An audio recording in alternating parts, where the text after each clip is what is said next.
Hola a todos, continuando con este curso de comunicaciones, en esta parte vamos a hacer entrega de la segunda clase del segundo parcial.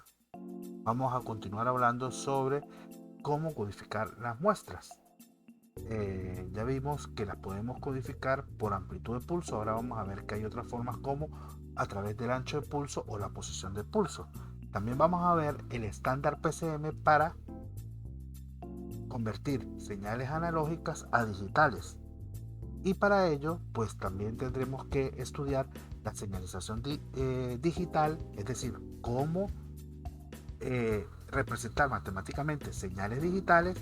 Vamos a ver señalización binaria, señalización digital, para posteriormente hallar las densidades espectrales de potencia de cualquier onda o señal digital.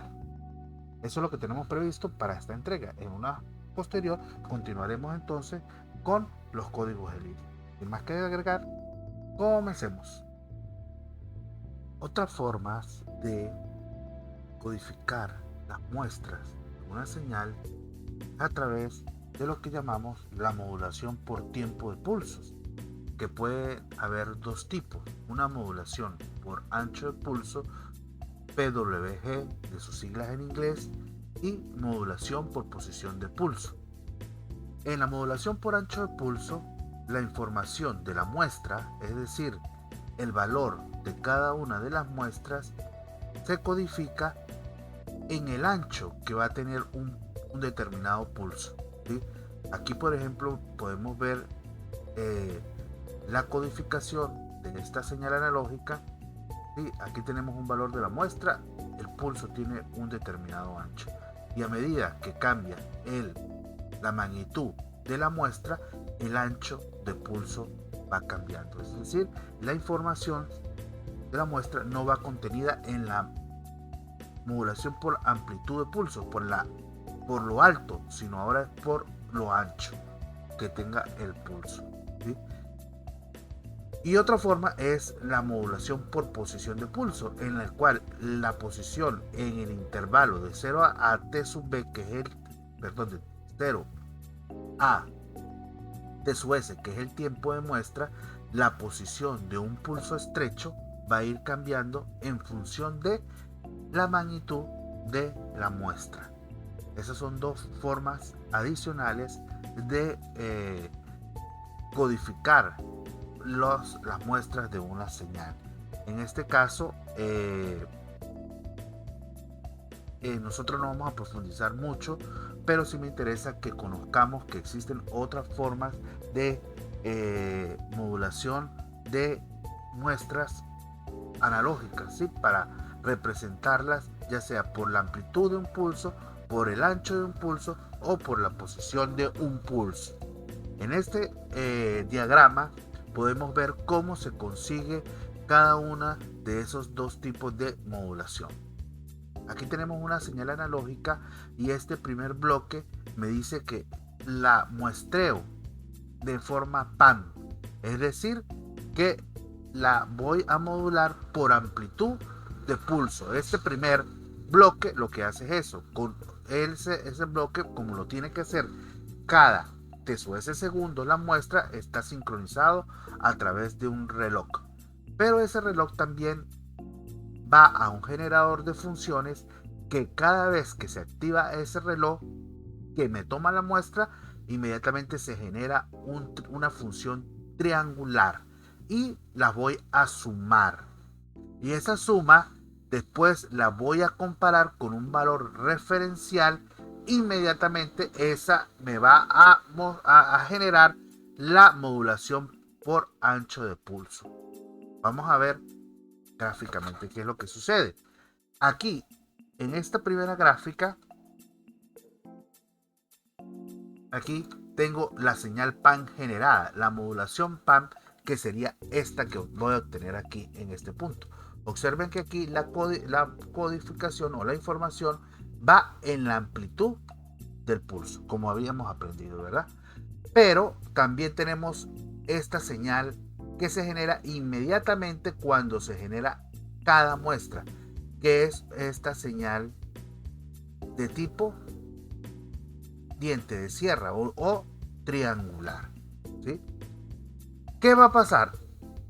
Vamos a sumar esas dos señales. Entonces, esta señal, que siempre es la misma, la vamos a desplazar. Dependiendo, ella se queda desplazada de una manera diferente dependiendo de la amplitud del pulso. Aquí quedó menos desplazada, aquí quedó más desplazada. Pero siempre tiene la misma velocidad de caída. Pero posteriormente, ¿qué voy a hacer? Bueno, voy a comparar esta señal, que es la que arranca en un determinado valor y empieza a decaer cuando llega a ser igual a este valor de referencia, ¿sí? ¿Qué hace este comparador? Este comparador inmediatamente, como se supone, vamos a suponer que esta señal que está aquí es mayor que el valor de referencia, se satura en más el voltaje de umbral de este señor, ¿sí? Que sería esto que tenemos aquí, se satura a más positivo, ¿sí? Y como esto empieza a decaer, va a llegar un momento en que el voltaje B sub n, B sub menos de referencia es mayor que ese señor, y entonces se satura a cero el comparador. ¿Qué estamos haciendo? Bueno, como esto va a decaer dependiendo a la misma velocidad, pero va a tardar más o menos dependiendo de la altura a la que encuentre, entonces me va a ir generando pulsos más anchos o más angostos dependiendo de cuánto subió. Y cuánto subió, ahí va la información de cada una de las muestras. Entonces, de esta manera cambiamos la información de la amplitud al ancho de pulso. Y a partir de esta PWN podemos obtener la ppm, que es la modulación por posición de pulso, si la pasamos a través de un circuito monoestable. ¿Qué hace ese monoestable? Ese monoestable lo que hace es generar un pulso cada vez que la señal aquí tiene un flanco negativo, es decir, cuando cae. Entonces, por ejemplo, aquí tenemos la señal ppm, aquí cayó, entonces aquí genera el monoestable el pulso de duración corta. Este señor aquí va a durar más, ¿sí? ¿Por qué? Porque está más arriba aquí, entonces va a tener mayor ancho de pulso. ¿Cuándo va a caer él? Va a caer en otro tiempo posterior. Aquí va a caer en un tiempo anterior, y entonces me está generando, en este caso, pulsos que tienen una posición diferente dependiendo de cuánto cae. Y cuando cae estamos traduciendo el ancho en posición. Entonces observen, primero aquí traducimos la altura en posición. Perdón, es aquí. Aquí traducimos la altura a posición mediante estas primeras etapas. Y después la traducimos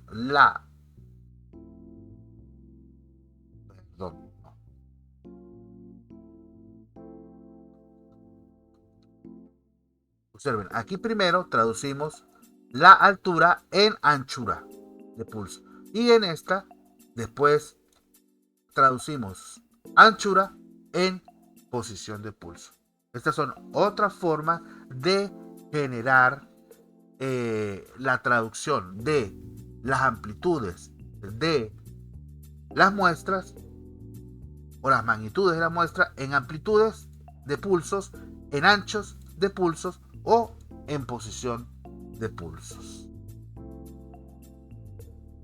Como les dije, no vamos a profundizar más en este tema porque pudiéramos ir a ver cómo ahora va a ser los anchos de banda de estas señales, de las señales moduladas, en este caso PWM o ppm, y también después ver cómo decodificarlas, es decir, cómo a partir de esta obtener nuevamente las muestras y obtener la señal original. Pero no lo vamos a hacer porque nos interesa más entrar al siguiente tema. Me interesa es que conozcamos en forma general que existen otras formas de muestrear y codificar esas muestras, y entrar a el nuevo tema que vamos a estudiar, que es la modulación por codificación de pulsos. Perfecto. Bueno, el teorema de muestreo nos permite a nosotros tomar fotografías instantáneas de una señal, ¿sí? Y ya sabemos que a partir de sus muestras podemos reconstruirla. Entonces nosotros no necesitamos toda la información todo el tiempo o para todo el tiempo de la señal para transmitirla, analizarla o almacenarla en algún medio. Pero cuando yo lo voy a transmitir a través de un sistema, si es analógico ya estaría acorde, pero la tendencia es utilizar los sistemas digitales, por lo cual entonces esas muestras debemos convertirla a una palabra digital. El medio o la tecnología para hacerlo se llama modulación por codificación de pulsos, o PCM de sus siglas en inglés. La modulación por codificación de pulsos es en esencia una conversión análogo a digital, donde la información contenida en las muestras instantáneas de una señal están representadas mediante palabras digitales en un flujo serial de bits. Es decir, cada una de esas muestras las vamos a codificar en una palabra de unos y ceros. Entonces, si cada palabra digital cuenta con n dígitos binarios, existen m igual a 2 a la n palabras de codificación únicas, correspondiéndole a cada una cierto nivel de amplitud. Las muestras se sustituyen por el valor más cercano a los m permitidos. Perfecto, vamos a tratar de entender esto de modulación por codificación de pulsos.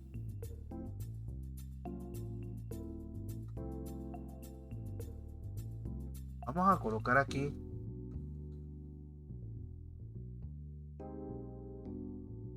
una señal. Vamos a suponer que la señal MDT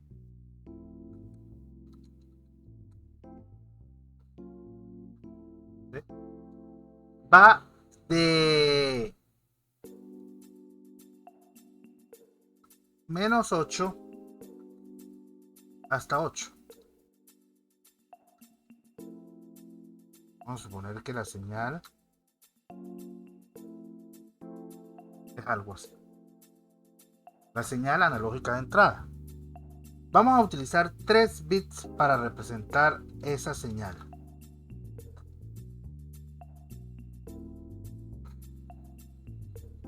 Quiere decir que n es igual a 3. Por lo tanto, vamos a tener m igual a 2 elevado a la 3 igual a 8 niveles permitidos. Por lo tanto, vamos a colocar esos niveles permitidos. El rango, que es de menos 8 hasta 8, yo lo voy a dividir entre esos niveles y me da un paso de 2. Vamos a colocar aquí, por ejemplo, el primer nivel permitido es 1. El siguiente 3. El siguiente 5. El siguiente 7. Análogamente sucede aquí. Menos 1, menos 3, menos 5 y menos 7. Esos son los niveles permitidos. Vamos a ponerle aquí esos valores. 7,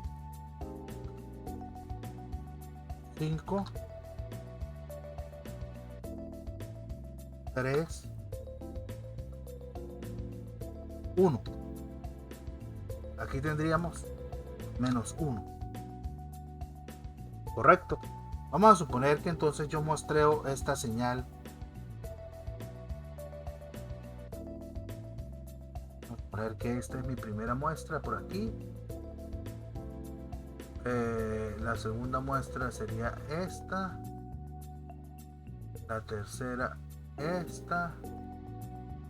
La cuarta esta. Vamos a suponer. Esas son algunas de las muestras. ¿Qué va a pasar? Observen que aquí la muestra cae en menos 1.4. Vamos a suponer, menos 1.4. Pero yo no tengo un código para ese valor. ¿Por qué? Porque yo tengo solamente 8 códigos posibles para estos valores permitidos. Vamos a suponer que yo le entrego o codifico de esta manera.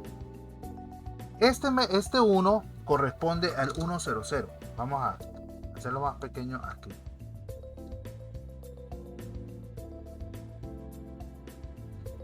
Corresponde al 100. El siguiente corresponde al 101. El siguiente corresponde al 110. Y el siguiente al 111. Esta es la codificación que yo estoy aplicando como ejemplo. Aquí sería la 000.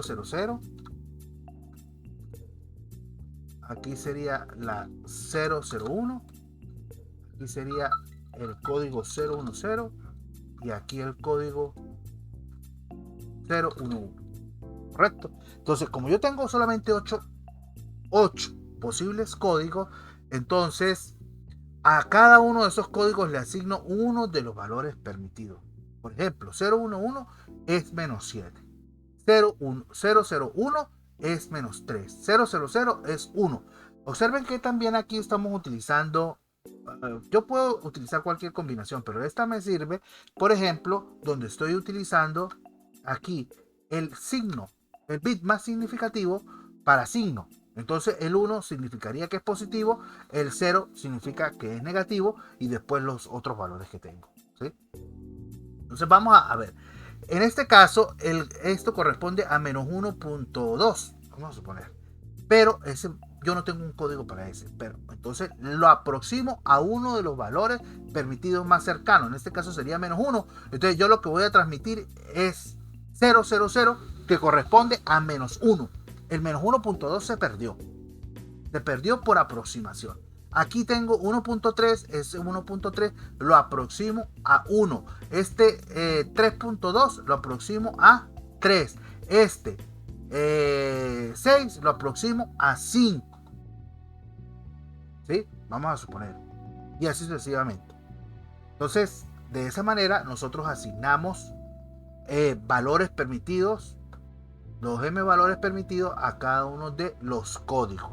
Y yo lo que voy a enviar son estos bits que tengo aquí. Estos bits son los que se van a enviar. Y lo que voy a recuperar es el valor permitido asociado a ese bit, no el valor real de la señal. Ahí ya eso se pierde por aproximación de cuantificación. Ese es el proceso PCM. Entonces, el proceso PCM incluye muestreo, tomar las muestras. Pero al yo tomar las muestras, ¿qué es lo que estoy haciendo? Estoy discretizando, pero estoy discretizando en tiempo. ¿Por qué? Porque resulta que esta muestra yo la tomo en T sub S. Esta segunda muestra la tomo en 2 T sub S. La tercera en 3 T sub S y así sucesivamente. Yo no tengo valores de la señal entre T sub S y 2 T sub S, no existe. Discretizo en tiempo. Pero las muestras siguen siendo continuas en amplitud. ¿Sí? El proceso de cuantificación, que consiste en aproximar a uno de los M valores permitidos, es la discretización en magnitud. Ahora ya, entonces voy a tener o menos 1, 1, 3, 5 y 7. No voy a tener los demás valores entre 5 y 7. Eso no existen ya. Y posteriormente la codificación, donde a 5 sabemos que le corresponde el código 101. Y entonces ese 101 es lo que yo voy a transmitir. Ventajas de PCM. Bueno, nosotros ya hemos estudiado algunas ventajas de por qué los sistemas digitales. PCM es uno de esos sistemas digitales.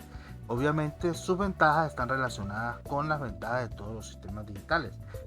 El sistema puede utilizarse ampliamente, en el sistema pueden utilizarse ampliamente circuitos digitales relativamente económicos por la miniaturización que se ha logrado en un pequeño chip incorporar una gran cantidad de dispositivos de dos estados.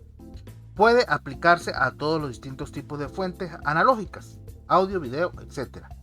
y combinarse entre sí y con señales de datos y transmitirlas a través del mismo sistema de comunicación de alta velocidad por multiplicación por división de tiempo. Esto es lo que hemos dicho.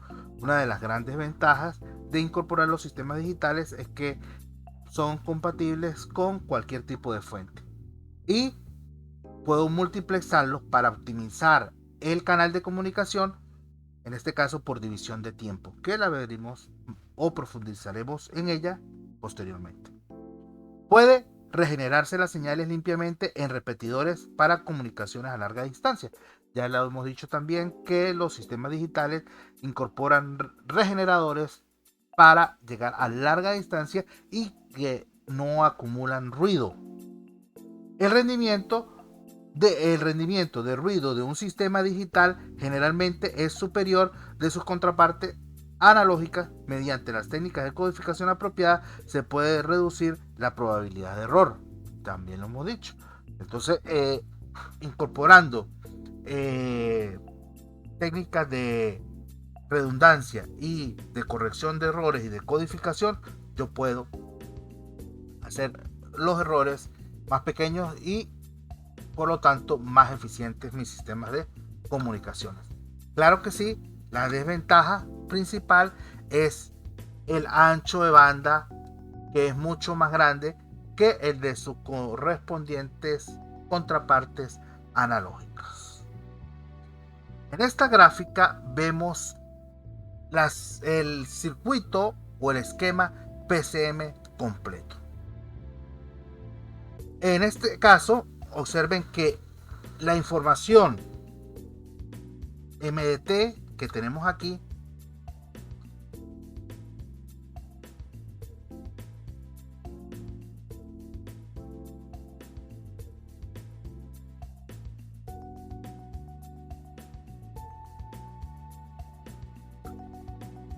es analógica, y lo que vamos a entregar aquí, que es M chulito DT, también es análogo. O sea, lo que tenemos en sí, viéndolo de extremo a extremo, es un sistema analógico. Por lo tanto, nosotros deberíamos aquí estar en capacidad de medir el rendimiento de este sistema analógico a través de la relación señal a ruido. Aquí, al final, ¿sí? Pero en este caso estamos utilizando un sistema digital para transmitir una señal analógica. Necesitamos como una interfase, una transición. Esa transición es precisamente PCM, que me ayuda a convertir una señal analógica en una señal digital. Ahora, como vamos a inicialmente, estas son las etapas. Aquí vamos a colocar las etapas de PCM. Tenemos que, es un muestreo, primero tenemos que mostrar la señal. Para mostrarla nosotros tenemos que definir FS. FS, que es la frecuencia de muestreo, ¿correcto? Y sabemos que esa FS debe ser mayor a 2B, donde B es el ancho de banda absoluto de mi señal analógica. Aquí yo tengo una señal analógica.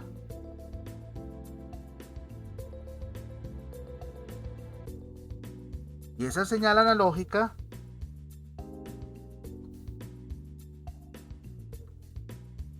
tiene un espectro de esta manera. Yo necesito que esa señal sea limitada en banda. Puede ser que inicialmente esta MDT no sea limitada en banda, pero yo necesito que esté limitada en banda. Es por eso que yo aquí tengo para garantizar, aun cuando ella no esté limitada en banda o esté limitada en banda, pero por ejemplo la voz, nosotros sabemos que la voz está en un espectro entre 300 y 3300 en promedio, ¿sí? Ese es el ancho de banda de la voz, pero no todas las personas tienen ese mismo ancho de banda. Hay unas personas que utilizan 3600, 4000, 4700, ¿sí? Por lo tanto, este sistema debe servir para todos ellos, pero nosotros debemos garantizar que la FS sea mayor que 2B. Es por eso que aquí estamos colocando un filtro pasabajo que me garantiza, este se llama un filtro anti-aliasing, que me garantiza que si yo muestreo la señal posteriormente a una frecuencia determinada que ya la tengo diseñada, no va a haber aliasing, ¿sí? En este caso, mi filtro sería algo así.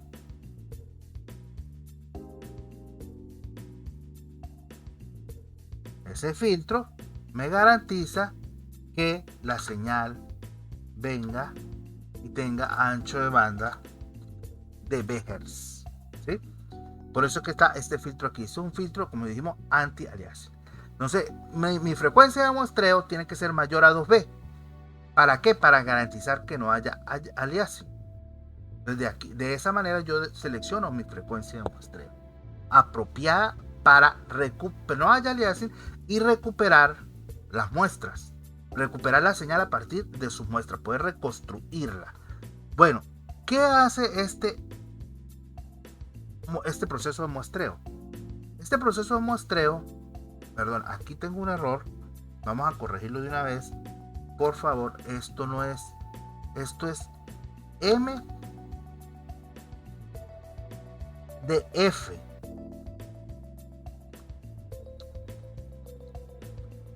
No M de T, ¿sí? M de F, ese es el espectro, ¿sí? Ahora, bueno, volvamos aquí. Yo necesito muestrear mi señal. Esta misma señal, pues tiene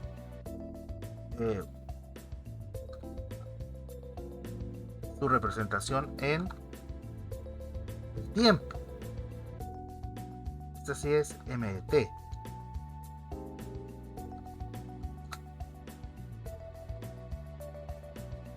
Entonces yo voy a tomar mis muestras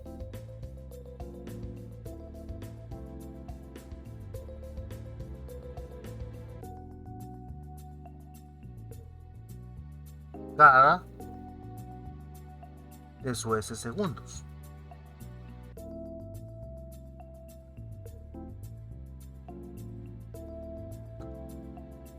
Correcto. Este TSOS es el inverso de Fs y debe ser mayor a 2B. ¿Qué hago cuando yo discretizo? En este caso, muestreo, estoy discretizando en tiempo. Pero las magnitudes, volvemos al caso de que son continuas, ¿sí? No estoy discretizando en magnitud, solamente en tiempo. A la salida de este muestreador, que está a una frecuencia Fs, tengo una señal pan. Puede ser plana o pan natural, ¿sí? En este caso, una señal pan plana. Vamos al cuantizador. El cuantizador es, dependiendo, tiene M niveles disponibles de acuerdo al codificador, que el codificador está aquí donde tenemos N, este es un codificador de N bits, ¿sí? Entonces, aquí el cuantificador pues tiene los M niveles disponibles, entonces él aproxima cada una de estas muestras a uno de esos M niveles. Entonces, aquí sí tenemos entonces una señal discreta tanto en tiempo como en magnitud. Este cuantizador lo que hace es discretizar la señal en magnitud, porque hace una aproximación del valor de la muestra a uno de los M permitidos. Y posterior, entonces aquí tenemos un dispositivo que va a tener una determinada respuesta de frecuencia, como ya vimos, que no necesariamente, que no va a ser lineal, sino que es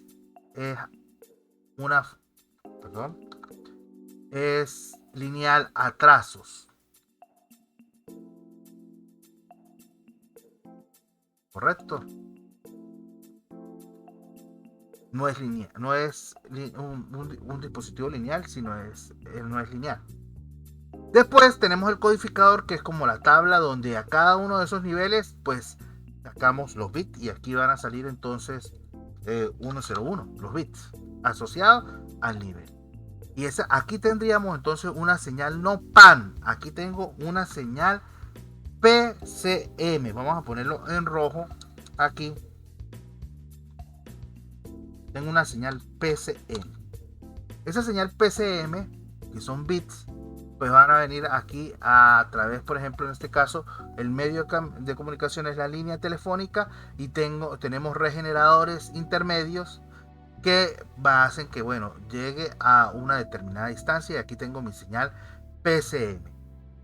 Después que aquí en mi receptor, ¿qué vamos a hacer? Lo primero que vamos a hacer es, me llegan bits, yo voy a transformarlo a la señal cuantizada. No puedo volver a la señal muestreada, porque aquí en la aproximación se perdió esa información.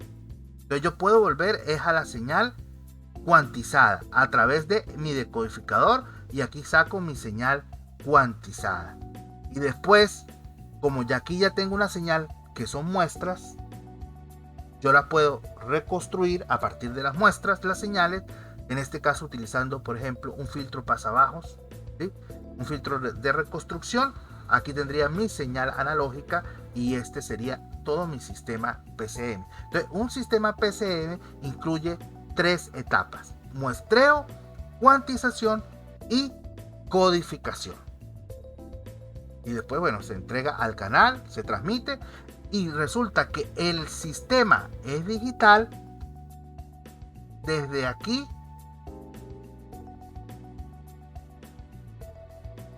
hasta aquí. ¿Sí? Internamente, aquí el decodificador le van a llegar bits, y él tiene que saber qué bits están llegando. Entonces aquí en una parte del decodificador tiene que haber, entran bits, y después él saca la señal cuantizada. Pero parte aquí, de aquí hasta aquí es un sistema digital.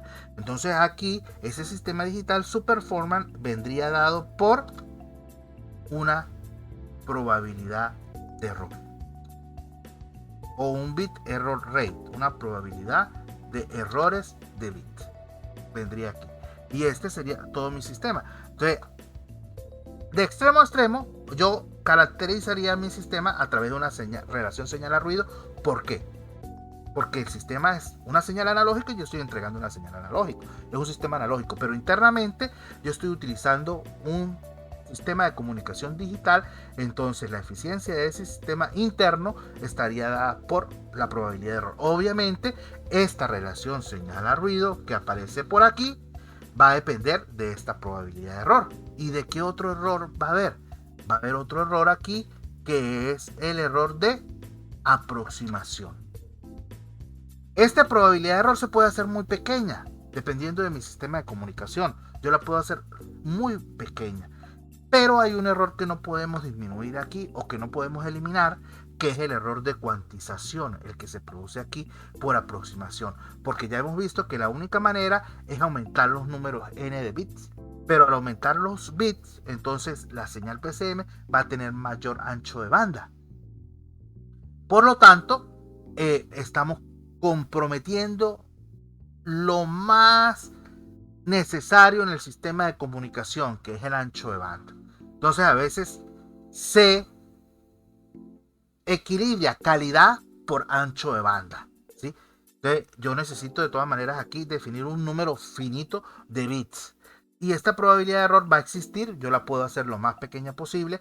También puede ser que aquí, debido a que este filtro sea malo o que no lo incorporemos, entonces se pueda presentar errores de aliasing, ¿sí?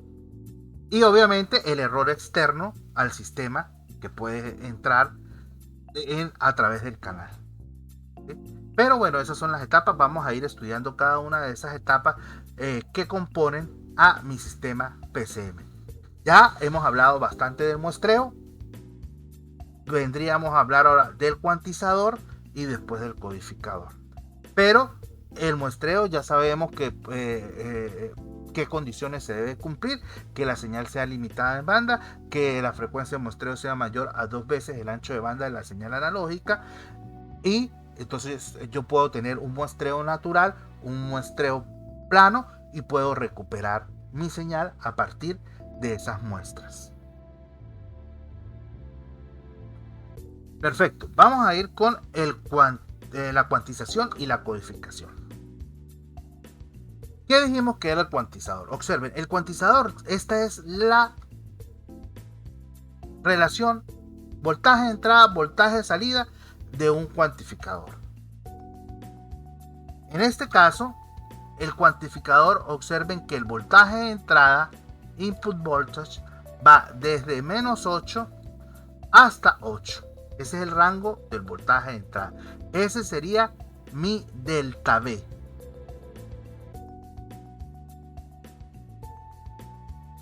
Delta B. En este caso es de menos 8 a 8. Ahora, yo voy a utilizar en este caso 3 bits para representar cada uno de mis niveles. Entonces, n es igual a 3, lo que implica que m es igual a 8. Ahora, este delta B, que es el voltaje de entrada, yo lo voy a dividir entre m, el número de niveles. ¿Y eso qué me da? Eso me va a dar el paso. El paso que debe tener esta escalerita. ¿Sí? Y para nuestro ejemplo, este es delta B menos 8. 8 menos 8, 16. Entre 8, esto da 2. ¿Ok? Entonces, ese es el paso. Observemos que aquí iría el paso de menos 1 hasta 3. De 3 a 5. De 5 a 7. Y de 7 a 8. ¿Qué sucede? Si el voltaje de entrada está entre 4 y 6, él me lo va a aproximar a 5. Independientemente si está entre menos 4 y 6, él lo va a aproximar a 5. ¿Cuánto es el error máximo que se puede cometer aquí? Si el voltaje de entrada vale 5, lo aproxima a 5, el error es 0. Pero si el voltaje de entrada es 6 y lo aproxima a 5, entonces tendríamos un error de 6 menos 5, 1. ¿Sí?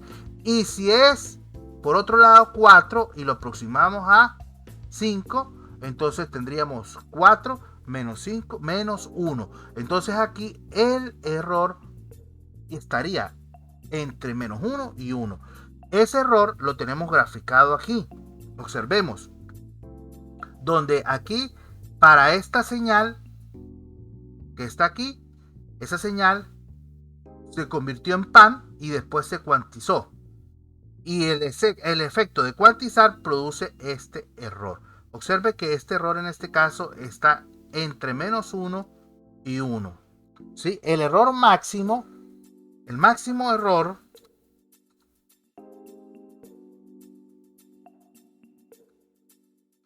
aquí viene dado por delta medios, que en este caso sería más o menos 1. ¿Sí? Entonces nuestro cuantizador es un dispositivo no lineal que tiene esta curva característica. Para un determinado voltaje de entrada me produce un determinado voltaje de salida. Observen que si el voltaje supera los 8 voltios, entonces él me va a lanzar solamente 8 voltios. Y si me supera menos de los menos 8 voltios. Se satura ahí. ¿Sí? ¿Y qué pasa? A cada uno de esos niveles que tenemos aquí permitidos de salida, se le asocia un código que vendría a ser la codificación. ¿Sí? Se le asigna un código. Y dependiendo de esos códigos, entonces aquí sale 111, 101, etc. Y esta es la señal PCM que nosotros transmitimos. Obviamente, el mismo codificador se va a encargar de darle forma a esos unos y a esos ceros, que después vamos a ver de qué manera los podemos definir. Pero en eso es lo que consiste el proceso de cuantización y codificación. Bueno, Después, ¿de qué manera se consiguen los códigos asociados a cada uno de los voltajes permitidos? Bueno, se emplean 6 técnicas para implementar la operación de codificación de un convertidor analógico a digital. Por ejemplo, el conteo de rampa, implementado en el Maxim ICL7106. En este tipo de codificador, ¿sí?, por conteo, al mismo tiempo que se toma una muestra, se inicializa un generador de tipo rampa. La salida del generador de rampa se va comparando continuamente con la muestra tomada. Cuando el valor de la rampa supera o iguala a la muestra, entonces el valor binario se lee del contador. O sea, arrancamos un contador y arranca una señal de rampa. Cuando la señal rampa alcanza o supera la señal de entrada, entonces se para el contador y entonces en el conteo se encuentra la palabra PCM.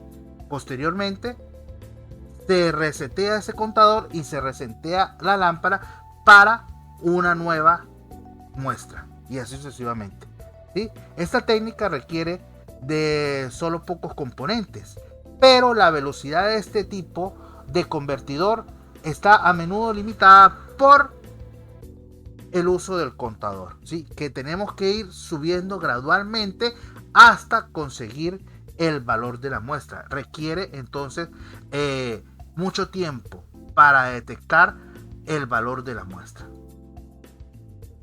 Por otro lado, tenemos la técnica serial o de aproximaciones sucesivas, ¿sí?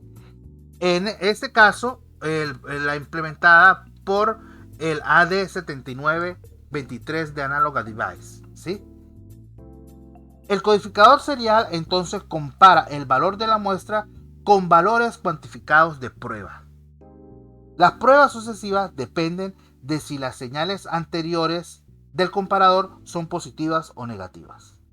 Los valores de prueba se escogen primero en escalones grandes y luego en pequeños, de tal manera que el proceso converja rápidamente. Una serie de divisores de voltaje configurados en conmutadores de encendido y apagado son controlados por una lógica digital que genera los voltajes de prueba. Después de que el proceso converge, el valor de la configuración del conmutador se lee la palabra PCM. Esta técnica requiere de componentes de mayor precisión para los divisores de voltaje que los utilizados en la técnica de rampa. La velocidad de la técnica de conversión analógico-digital de retroalimentación está delimitada por las de los conmutadores. Los dispositivos, el AD7923 es un ejemplo de un codificador de 12 bits. También tenemos conversión paralela, directa o rápida. Por ejemplo, el Maxim 104, ¿sí?, de 8 bits. Este codificador, ¿sí?, por conversión directa o rápida utiliza un conjunto de comparadores en paralelo con niveles de referencia que son los valores cuantificados permitidos. El valor de la muestra se alimenta simultáneamente a todos los comparadores en paralelo y el nivel alto o bajo de las salidas del comparador determinan la palabra PCM binaria con ayuda de cierta lógica digital. Esta es una técnica de conversión analógica digital rápida, pero requiere de más hardware que las otras dos anteriores, es decir, la de aproximaciones sucesivas o de la conteo de rampa. También hay otra denominada codificación delta, segmentación o pipeline y codificadores sigma delta, que el objetivo es hacer la conversión lo más rápida posible, ¿sí? Porque recuerden que yo debo muestrear la señal a una frecuencia que sea mayor a 2 veces B. Estamos limitados en la frecuencia y mi convertidor debe conseguir en ese periodo de muestreo, debe tomar las muestras, debe cuantizar y debe codificar y transmitirlas. Esto se debe hacer lo más rápido posible. Bueno, muchachos, aquí en este caso lo voy a dejar para que ustedes revisen en la bibliografía del libro texto, pues las otras técnicas de conversión que son aplicadas para la codificación de la data analógica a digital.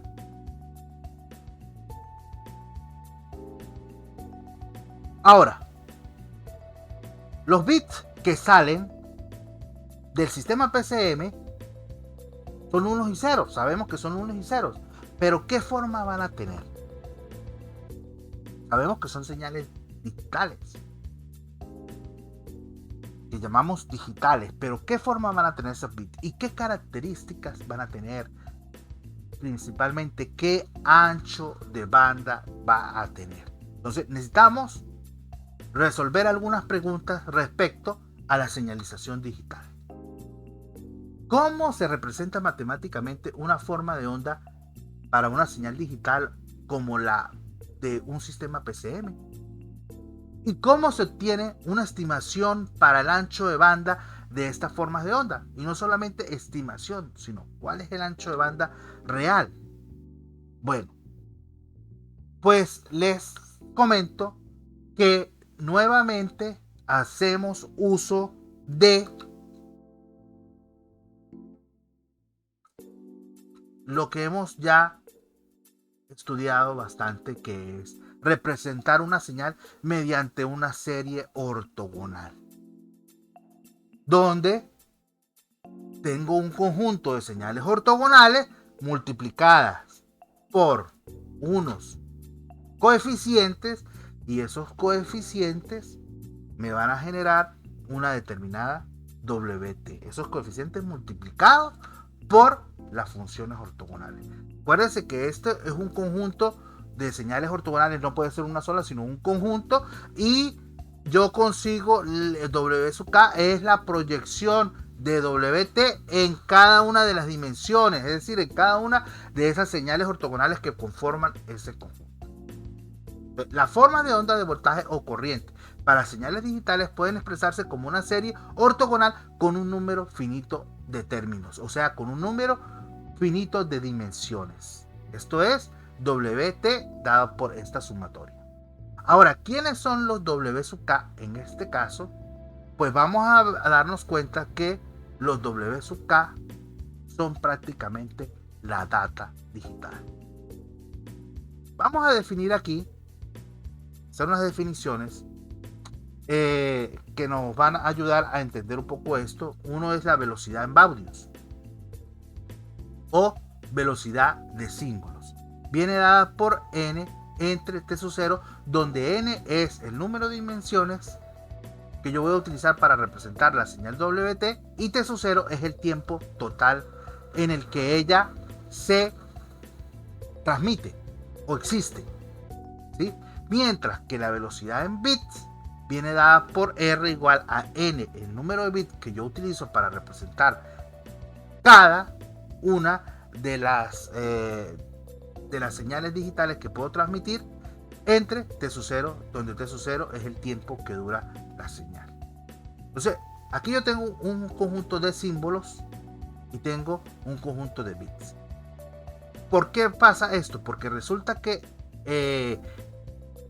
varios bits me van a generar un símbolo y yo puedo tener varios símbolos. Entonces vamos a diferenciar la velocidad en baudios, que serían símbolos por segundo, y la velocidad en bits, que sería bits por segundo, ¿sí? N es el número de dimensiones empleadas para representar la señal digital y N minúscula es el número de bits de datos enviados en t sub 0 segundos.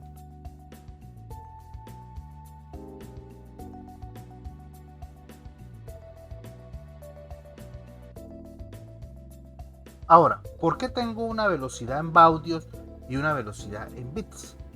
Porque algunas veces yo voy a tener señales digitales que no necesariamente van a ser binarias. Y eso tenemos que tenerlo claro. Que las señales digitales no necesariamente son binarias. Es decir, no son solamente unos y ceros, sino pueden ser símbolos que representen un 1, un 3, un 5, un -3, etc. ¿Sí?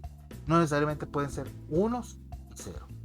Cuando yo, por ejemplo, tengo símbolos, un símbolo está conformado o lo puedo conformar por varios bits. Entonces yo debo diferenciar la velocidad en baudios, que sería velocidad en símbolos, y la velocidad en bits. Para el caso de una señalización binaria, donde son solamente ceros y unos, la velocidad en baudios es la misma velocidad. Pero de lo contrario, las velocidades estas van a ser diferentes. La velocidad en símbolo y la velocidad en baudios. Perdón, en bits. Bueno, si la forma de onda digital WT representada por la serie ortogonal aparece en el receptor, ¿cómo puede construirse un receptor para detectar los datos digitales? Pues sabemos que WT la vamos a representar así. Y esto es lo que nos va a llegar en el receptor, claro, contaminado con ruido. Pero resulta que los W sub K son precisamente los datos digitales, pero aquí llega la señal completa. ¿Cómo detecto yo? Si yo tengo WT, me llega WT, ¿cómo detecto los datos digitales? Pues sencillamente implementando en el receptor una ecuación que me calcule los W sub K. Entonces, efectivamente, lo que tengo que tener que mi receptor agarre WT y me la multiplique en producto punto con cada una de las dimensiones que yo he utilizado para conformar WT. Y el resultado va a ser precisamente WK. Y WK es la data digital. Los unos y los ceros, o los +1, +5, +3, o los símbolos, dependiendo si es data binaria o data multinivel. Entonces, de esa manera yo puedo implementar un receptor.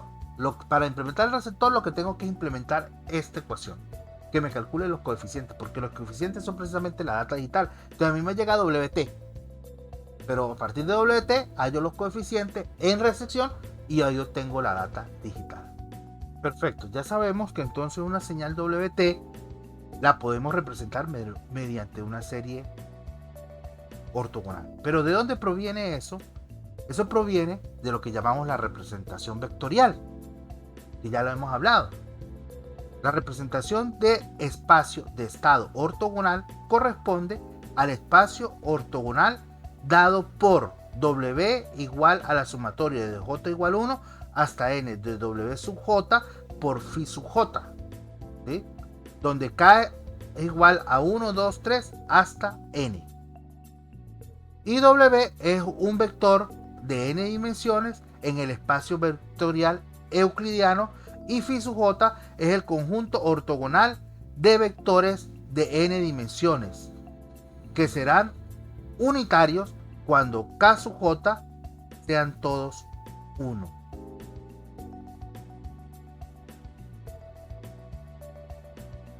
Bueno, vamos a hacer un ejemplo de una representación vectorial de una señal binaria. Observen, vamos a tener un conjunto de señales ortogonales, que son estas que están aquí, P1, P2 y P3. Observen claramente que la multiplicación de P1 por P2 es 0, y si lo integro entre 0 y T, o 0 y 2T, va a ser 0. La multiplicación de P2 con P3 es igual, y la de P1 con P3 igual. Ahora, yo puedo de aquí, con estas tres, generar una señal. Por ejemplo, esta que está aquí. A partir de estas tres, Bueno, esta la multiplico por 1, esta la multiplico por 0 y esta la multiplico por 1 y la sumo y me da esta señal. ¿Ok? Entonces precisamente este conjunto me sirve para representar un conjunto, una determinada cantidad de señales digitales. ¿Cuántas? Bueno, en este caso serían, como tengo 3 bits, serían exactamente 8 señales diferentes, ¿sí? Las 8 señales. Estaría, en este caso, 3 dimensiones. 1, 2 y 3 dimensiones. Entonces, FISU 1 es una dimensión, FISU 2 es otra dimensión, FISU 3 es otra dimensión. Entonces, la señal podría representarse por una sumatoria de unos D sub J por unas P. Esta es la forma P de T, pero desplazada a medio T sub B me daría esta. Desplazada 3,5 daría esta y desplazada 5,5 sería esta, ¿verdad? Entonces ahí tengo mis 3 P1, P2 y P3 y las multiplico por unos D sub J y genero la señal S de T. En este caso entonces necesitaríamos 3 dimensiones para representar esa señal. Y la data vendría, los D sub J es la data y en este caso sería 101. ¿Sí? Sería la data digital. Ahora, viéndolo como señales ortogonales, pues una sumatoria desde J igual 1 hasta N de sub J por phi sub J, donde los S sub J serían los coeficientes y phi sub J son cada una de las señales ortogonales. Pero en este caso, si queremos normalizarla, recuerden que además de que el producto punto entre las señales sea 0, el producto punto de una función por ella misma debe dar una constante.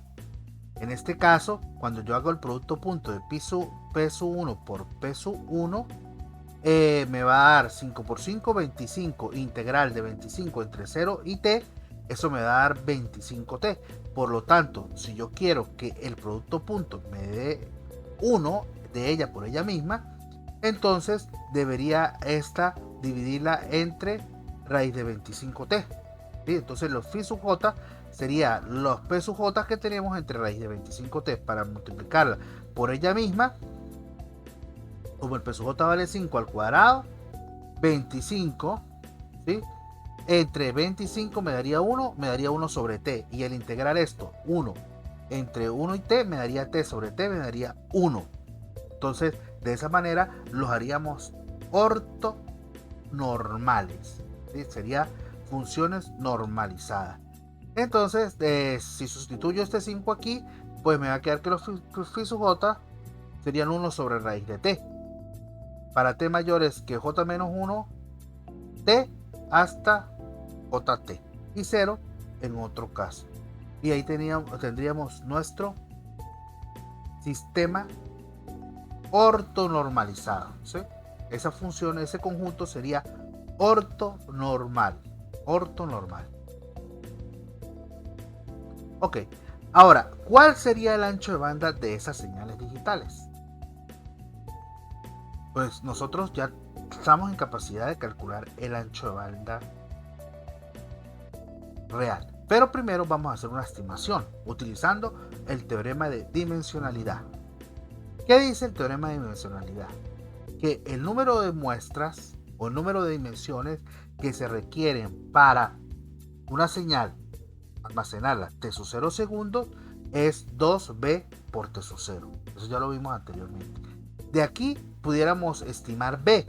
b sería n entre 2t sub 0. ¿Sí? Entonces, el ancho de banda de la señal estimado siempre va a ser mayor o igual al número de dimensiones entre 2t sub 0. Y como n sobre t sub 0 es la velocidad en baudios, entonces el ancho de banda estimado siempre va a ser mayor o igual a d medios hertz.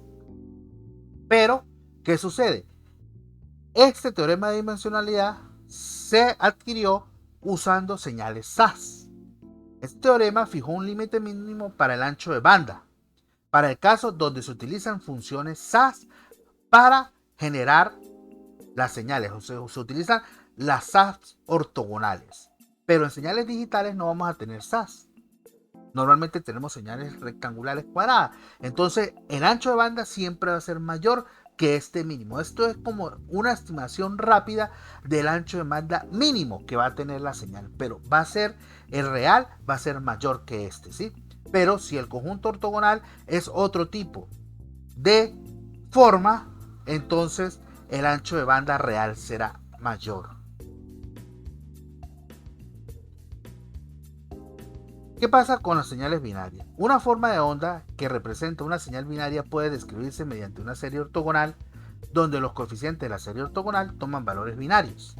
Ya eso lo hemos dicho. Y vamos entonces a hacer un ejemplito por aquí. Suponga que una fuente digital que puede producir m igual a 256 mensajes distintos.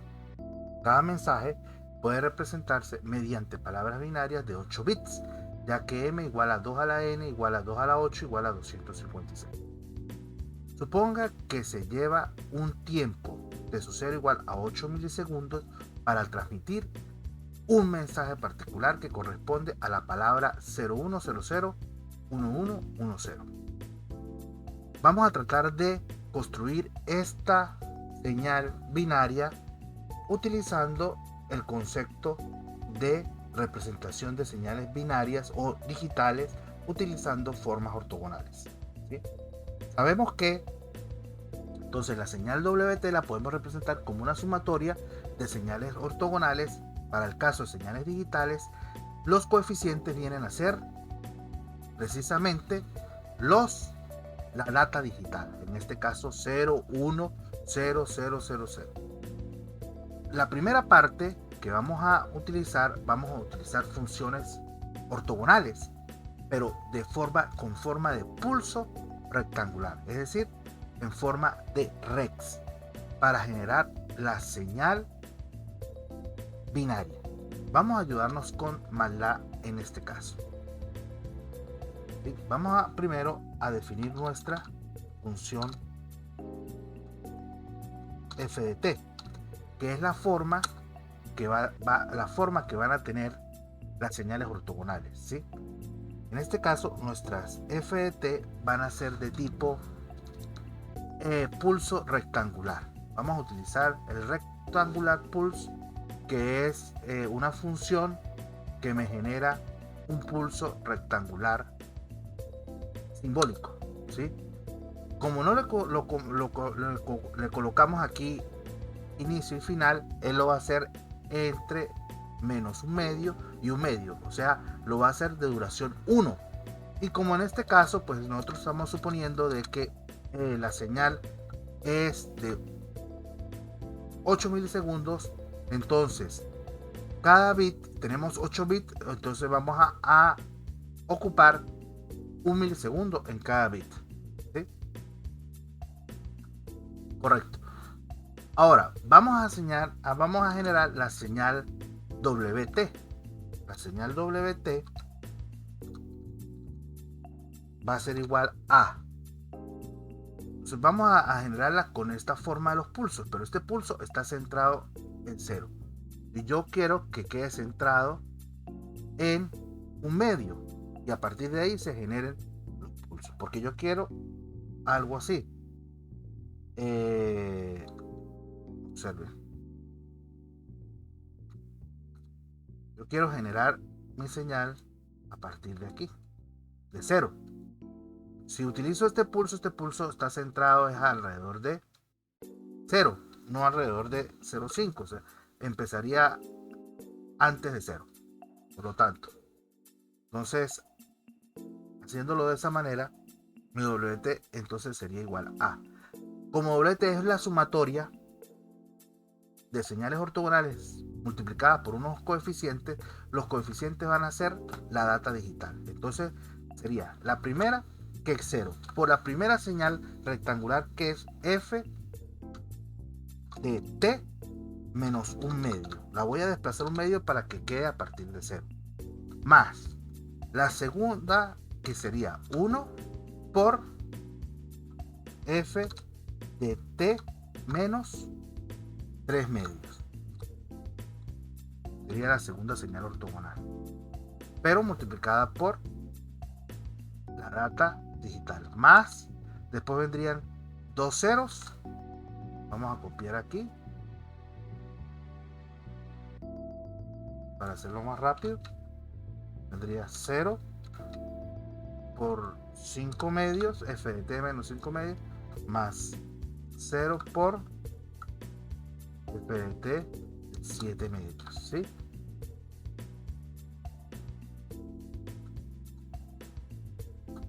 Después tendríamos 1, 1, 1, 1, 3 unos.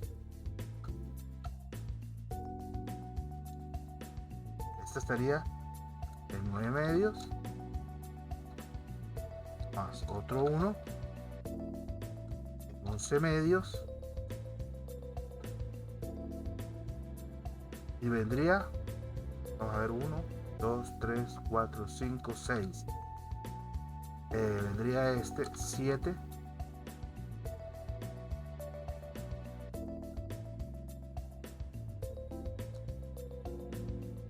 medios, más 0, en 15 medios. Esta sería la señal FDT. Observe que estamos ocupando 1, 2, 3, 4, 5, 6, 7, 8 dimensiones, ¿sí? Cada una multiplicada por un coeficiente que en este caso es la data digital. Esa sería mi WT. Ahora vamos a tratar de graficar WT con el comando zplot, ¿sí? Lo tengo por aquí guardado, zplot de WT, y lo vamos a graficar entre 0 y 8, que nos interesa.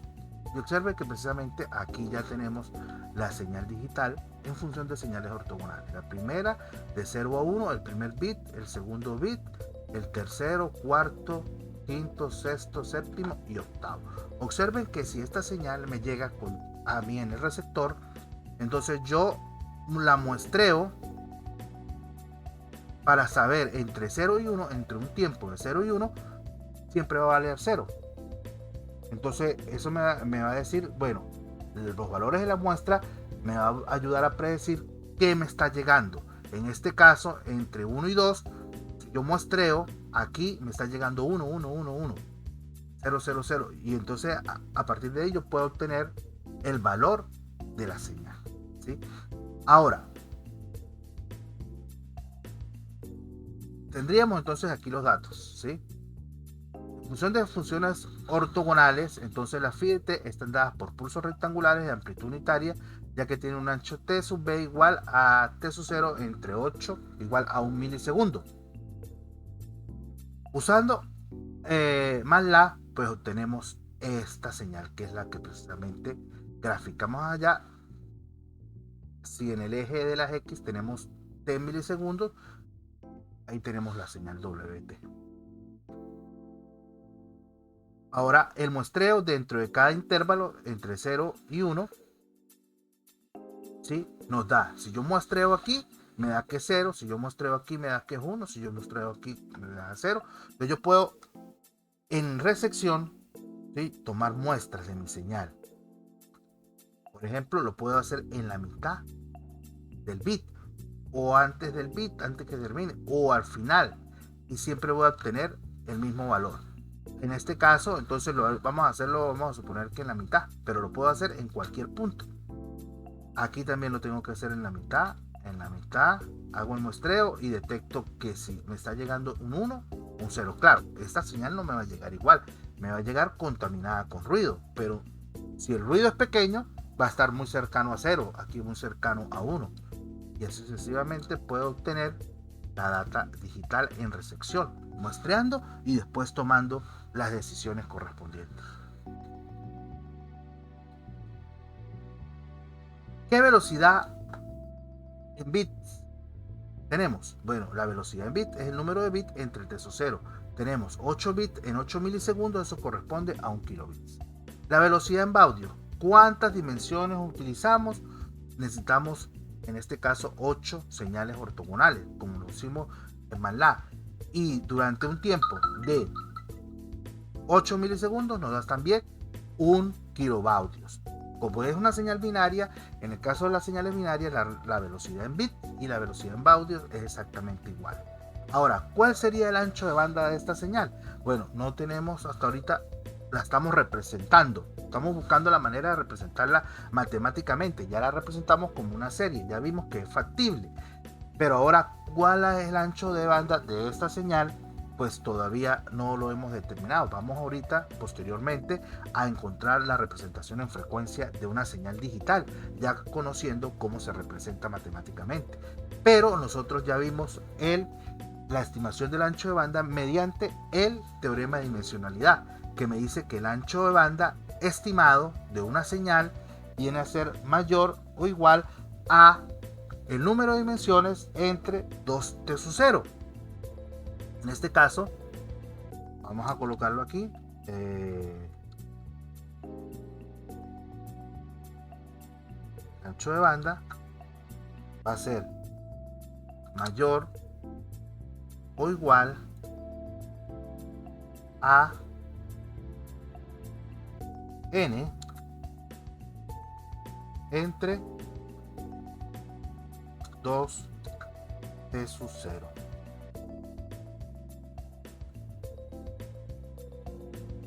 N es el número de dimensiones, dijimos que es 8. T sub 0 es 8 milisegundos. Y dividido por 2, entonces aquí me daría 500 Hz. Eso es lo que me dice el teorema de dimensionalidad. Que el ancho de banda de esta señal va a ser mayor a 500 Hz. El ancho de banda estimado vendría dando por el teorema de dimensionalidad, como dijimos, de medios. D es 1 kilobaudio entre 2, serían 500 Hz, como habíamos dicho. Y el real, cuando nosotros lo calculemos, nos va a dar que va a ser igual a D, o 1 sobre 2t sub s, igual a 1000 Hz. Observe que el teorema de dimensionalidad nos dice que es mayor a, nos da un ancho de banda mínimo, porque el teorema de dimensionalidad lo dedujimos cuando tenemos señales SAS, señales seno de X sobre X. Si utilizáramos en este caso señales senos de X sobre X para generar esta señal digital, entonces sería 500 el estimado. Pero en este caso, observen como son señales rectangulares, ocupan un mayor ancho de banda. Nosotros vamos a ver que el ancho de banda nulo no es ni siquiera el ancho de banda absoluto, sino el ancho de banda del primer nulo para esta señal digital va a ser 1000. Por lo tanto, sus otros anchos de banda, el equivalente de 3 decibeles, etcétera, pueden dar mayores, ¿okay? que 1000 Hz. Bueno, la segunda parte de este problema, vamos a suponer que tenemos funciones ortogonales de tipo seno de X sobre X para generar la misma señal binaria. En este caso, pues vamos a tener senos de SAS, seno de X sobre X, ¿sí? Para generar la señal. Vamos también a utilizar en este caso MATLAB, pero vamos a definir la función f de t como una función sinc. Una función sinc de X. Sinc. Observen que la función sinc que tiene MATLAB es seno de pi x sobre pi x, o seno de pi t sobre pi t en este caso. ¿Sí? Vamos a generar la señal WT de la misma manera, con la misma data, ¿sí? Pero ahora la función, la forma que le estamos dando a los pulsos es una función sin, que también son señales ortogonales. Y vamos a graficar las dos aquí vamos a tener, aquí en esta misma señal, en esta misma vamos a graficar la otra señal. Vamos a graficar las dos. Para eso vamos a colocar hold on para retener.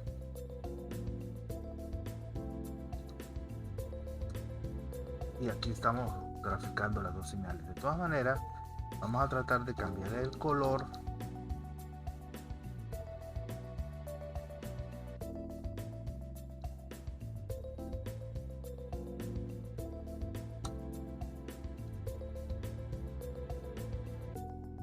esta función set HDL.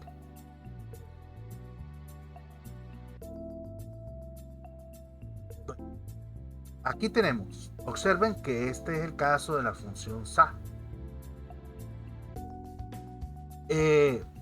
Obviamente, como no hay cambios bruscos, va a ocupar menos ancho de banda. Pero observen qué sucede entre 0 y 1. ¿Qué es el tiempo? El tiempo de un bit. Observe que si yo muestreo exactamente en T sub b medios, me da el 0. De resto, me va a dar otro valor. Y con ruido añadido, pues dará un valor mucho más diferente.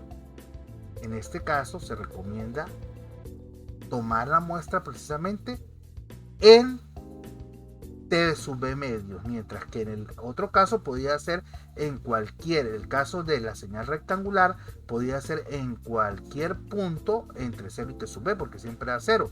En este caso debería ser solamente aquí. Observemos entre 1 y 2. Entre 1 y 2,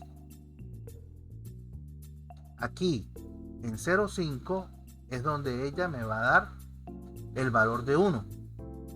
Entre 2 y 3, observe que el 0 me lo da aquí, en 2.5.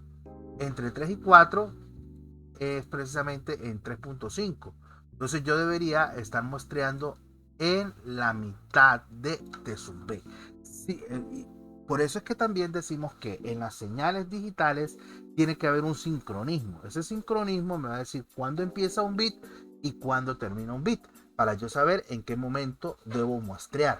Si la señal es rectangular, por eso se usan normalmente señales rectangulares para representar las señales digitales, porque aún cuando estén contaminadas con ruido, entonces yo puedo muestrear en cualquier punto de T sub b de la duración del bit y me da aproximadamente el mismo valor. Pero si en otro caso utilizo otras formas de bit, observen cómo van valores diferentes, ¿sí?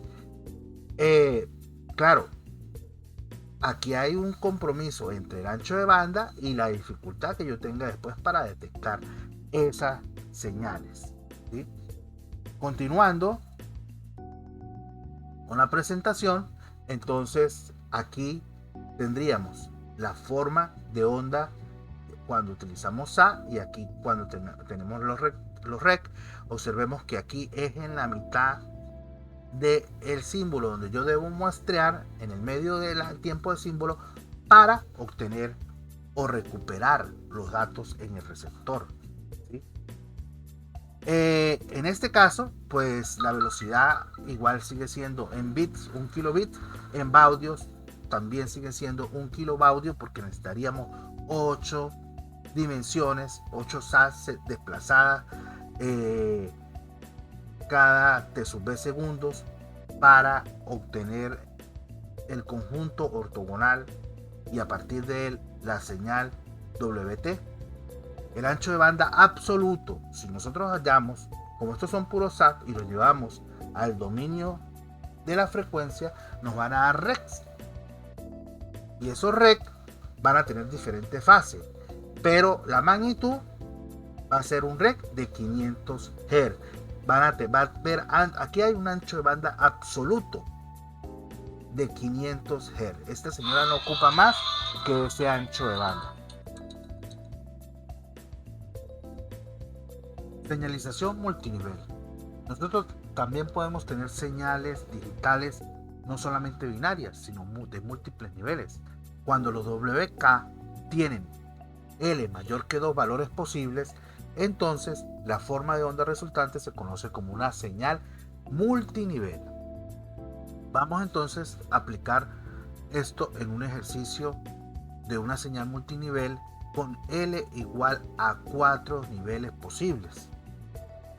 En este caso, la fuente anterior de 256 mensajes se codificará utilizando 4 niveles. El mensaje se enviará una vez más en 1 milisegundo, pero se van a utilizar 4 niveles no va a ser una señal binaria. ¿Cómo podemos generar esas señales multinivel? Normalmente nosotros tenemos una fuente, puede ser binaria, ¿sí? Entonces tenemos una fuente binaria en la que la velocidad en símbolos es igual a la velocidad en bits, ¿sí? Y vamos a pasarla a través de un convertidor digital analógico. Convertidor digital analógico. En este caso, un convertidor de 4 niveles. L igual 4. ¿Qué va a hacer él? Los códigos que llegan aquí va a agarrar L minúscula bits. L minúscula bits y los va a codificar en un nivel determinado. Por ejemplo, si L minúscula es igual a 2 bits a la vez para producir una salida que es uno de los 4 niveles posibles, en este caso L igual a 2 a la L minúscula, o sea 2 a la 2 igual 4, L minúscula tengo que ir agarrando de 2 bits. Entonces esta podría ser la tabla de conversión. Aquí cuando lleguen 2 bits 1, 1 va a salir más 3. Cuando llegue 1, 0 va a salir más 1. Cuando llegue 0, 0 va a salir menos 1. Y cuando llegue 0, 1 va a salir menos 3. ¿Sí? Esta sería nuestra tabla de conversión aquí de este convertidor a digital análogo. ¿Sí? Entra una data digital y produce un nivel análogo, cualquiera de esos 3 niveles. ¿Sí? En este caso tenemos una señal multinivel para la misma palabra digital que evaluamos en el ejemplo anterior. Ahora pues la secuencia multinivel sería estos 2 bits 0, 1 se convierten en menos 3 o se codifican en menos 3, 0, 0 en menos 1, 1, 1 en más 3 y 1, 0 en más 1. Por lo tanto, la data digital sería esta. W1, que serían los coeficientes de las señales ortogonales, serían menos 3, W2 menos 1, W3 más 3, W4 más 1. ¿Sí? Si nos vamos a graficarlo en MATLAB, tendríamos lo siguiente. Bueno, vamos a generar nuestra FDT con Rectangular Pulse, ¿sí? En este caso, observen que le estamos colocando que va de menos 1 hasta 1 para decirle que el pulso tiene una duración de 2, ¿sí? De 2 unidades. También lo pudimos hacer por escalamiento en tiempo, pero bueno, en este caso yo le asigné los valores de inicio y final. Ya tenemos nuestra FDT. Ahora, ¿cómo vamos a generar nuestra señal WT? Nuestra señal WT, en este caso, va a ser esta, pero vamos a tener solamente 4 términos.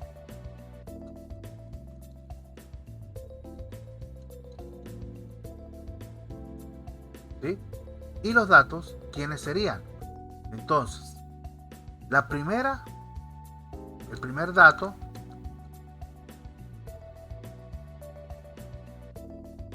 sería menos 3.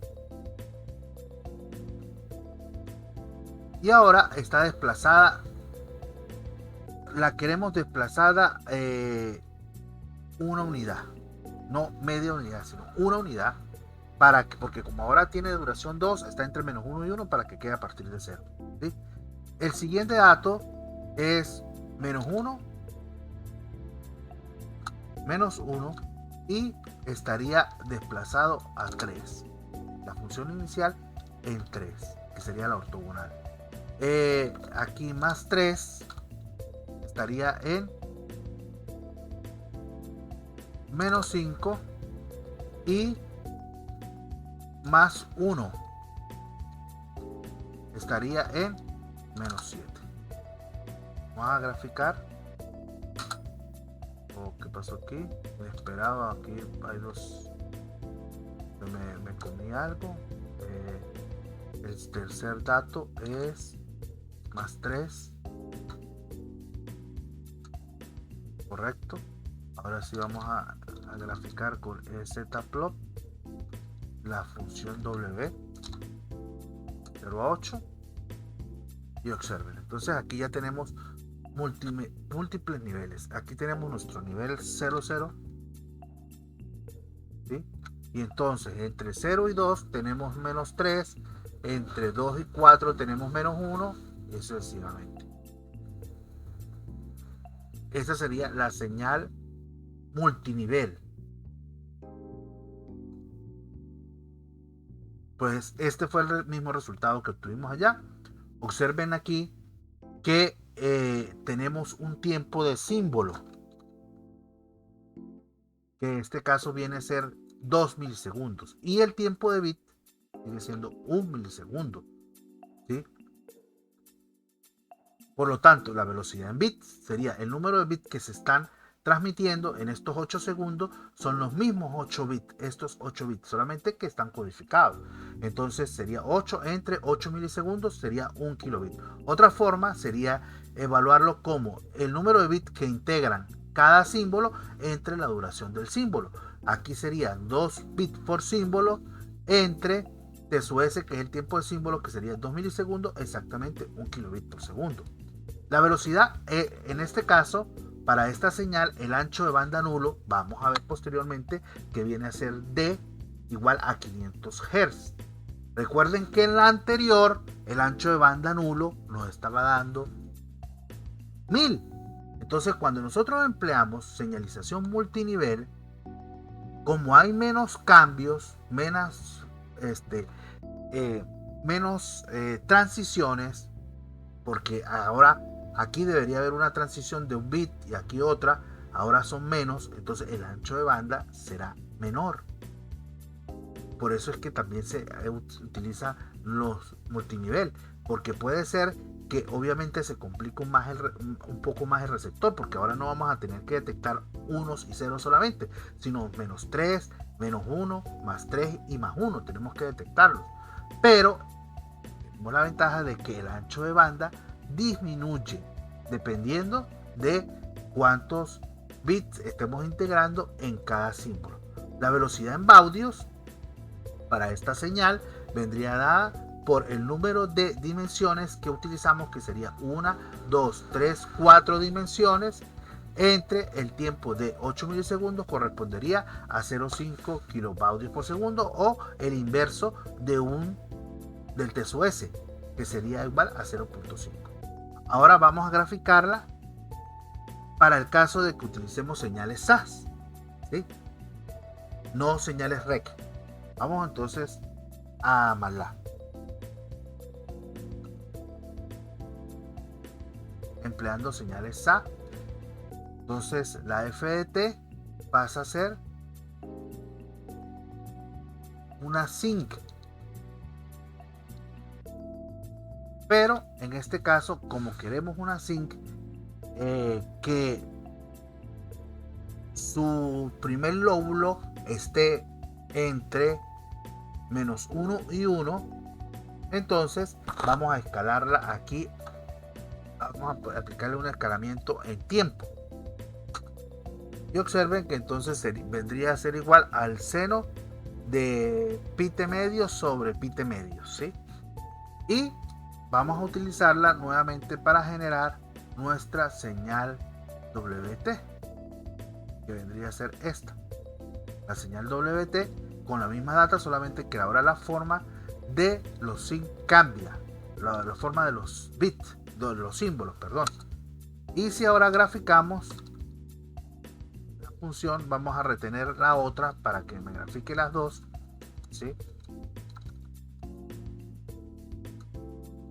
Y aplicamos el zplot, perdón, aquí. Observen, esta es la señal ahora con SAS. Nuevamente observamos que es en la mitad donde coincide, en la mitad del tiempo de símbolo es donde coincide exactamente con el valor digital al que corresponde.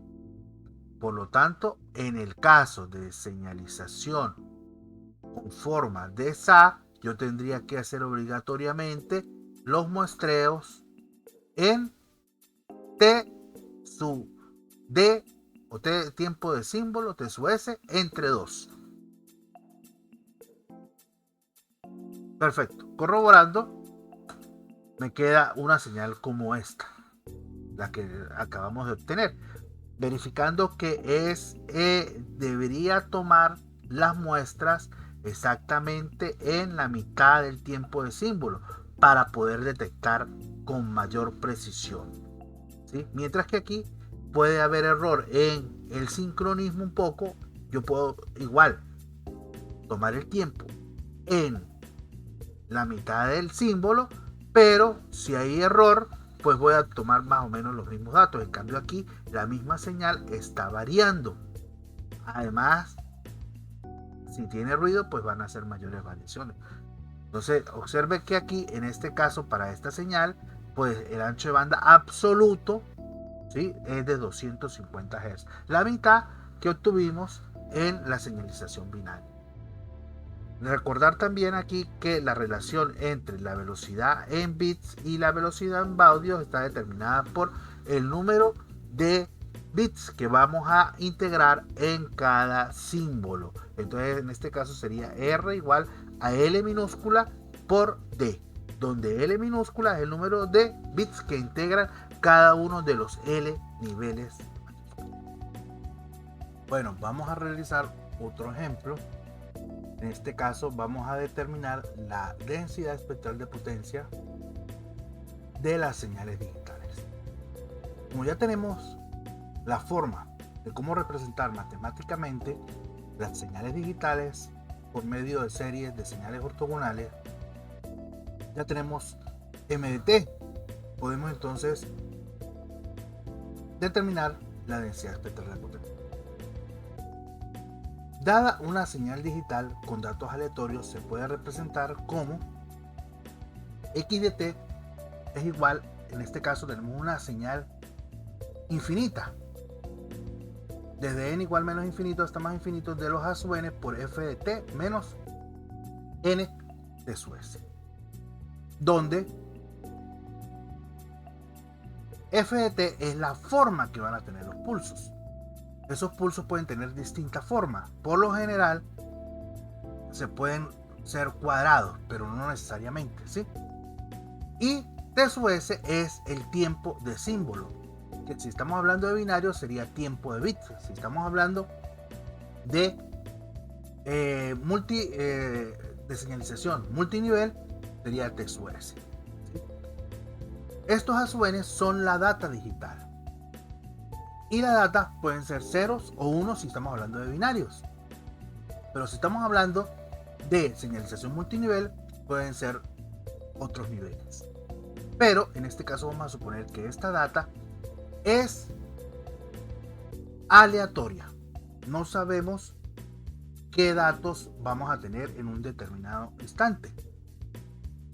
Puede ser cualquier combinación de unos y ceros, o de 13 menos 3, 5, 7, dependiendo si es multinivel, ¿sí?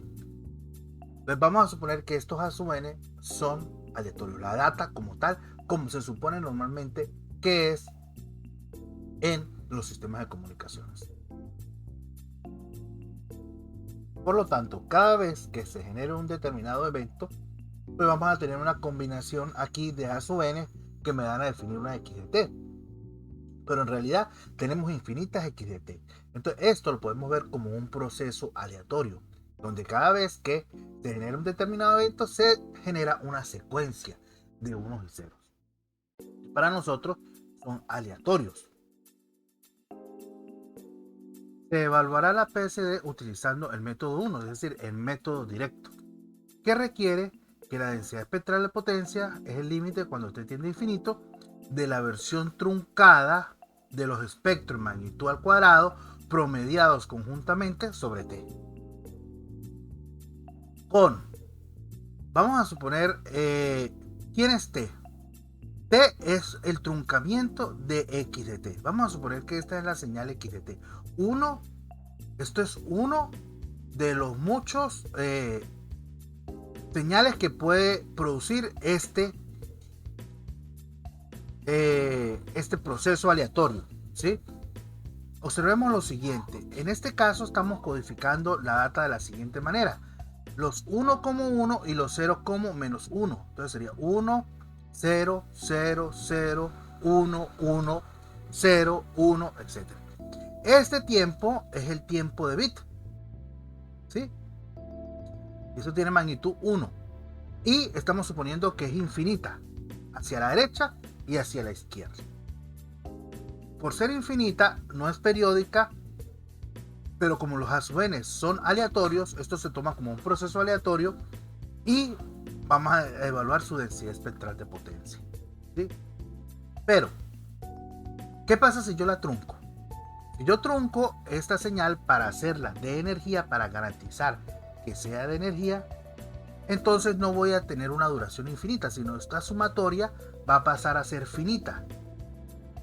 Como normalmente la truncamos entre menos t medios y t medios, el truncamiento de la señal WT, entonces vamos a suponer que por aquí tengo un valor de t, aquí es t medio y por aquí menos t medios.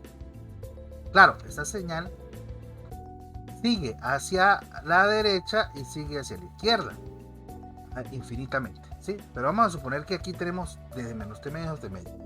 Esto sería t medios y este por aquí sería menos t medios,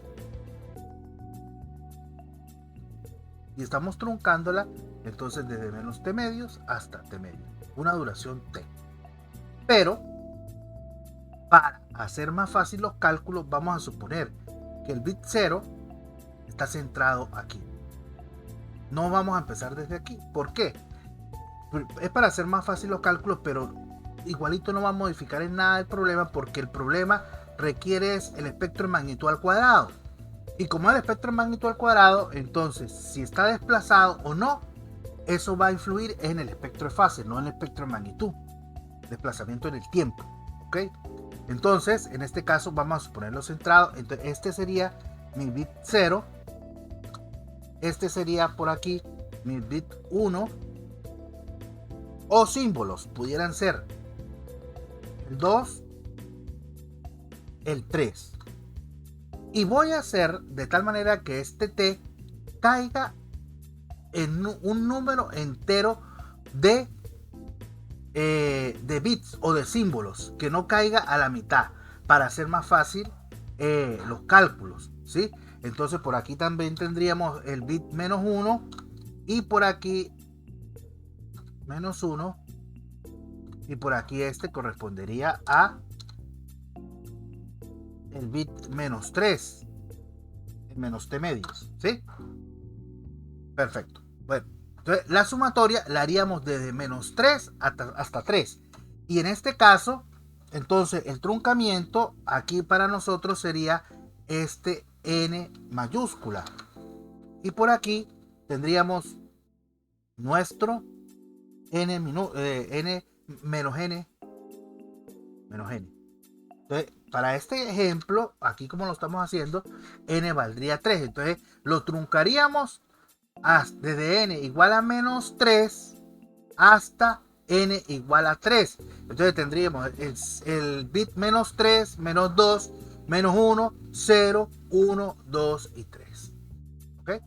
Pero cada uno de estos señores tienen una duración t sub b o t sub s, ¿sí?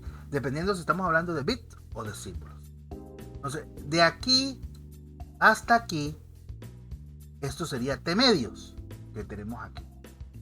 Pero ¿cuántos bits tenemos? Tenemos n bits. ¿O cuántos t sub b o tiempo de símbolos tenemos? Tenemos n veces t sub s o t sub b más medio, que sería el que proporciona este bit 0, ¿sí? Entonces t medios lo vamos a igualar a n más un medio de t sub s, que sería el tiempo que hay aquí. ¿Para qué?